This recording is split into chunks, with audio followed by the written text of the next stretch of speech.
If you're searching for one-on-one help with your GMAT preparation, let me give you a little bit of advice. Number one, when you're hiring a tutor, you're really hiring a contractor, similar to if you were going to be doing work on your house.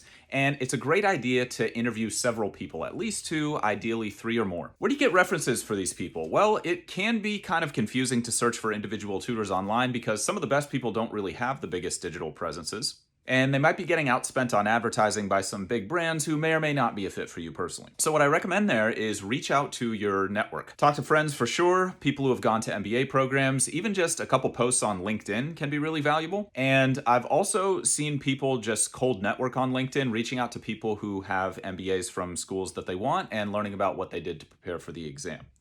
Obviously, that's differing amounts of work, and the more effort you put into this, the better result you're going to get. A couple things to consider when making your decision once you have some leads and you're doing your interviews are, number one, the investment that's required to work with the person. Obviously, you want to pick something that fits your budget, but I wouldn't be afraid to stretch your budget if it seems like a really good fit, because a great tutor can help you increase your income for the rest of your life. So you should definitely run the numbers on the calculation and make sure you're thinking about it as an investment.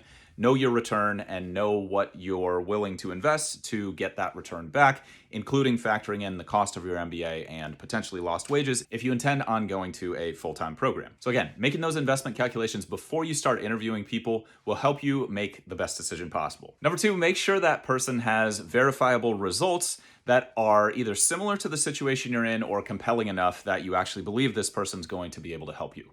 Don't fall for the thing where just because they got a great score means they're going to be able to help you. It's not a bad sign if they got a great score, but that doesn't necessarily make them a great teacher or a great mentor. Now, the third thing that's sometimes overlooked is just personality fit. We're all going to learn more from people who we resonate with personally. It's probably not the most important thing when you're choosing your advisor, but it's definitely something to consider. And if I were you, I would rank each of those three things on a scale of 1 to 10, and then consider just adding up the point system for each of the people you interview. So 1 out of 10, how does it seem on the investment side?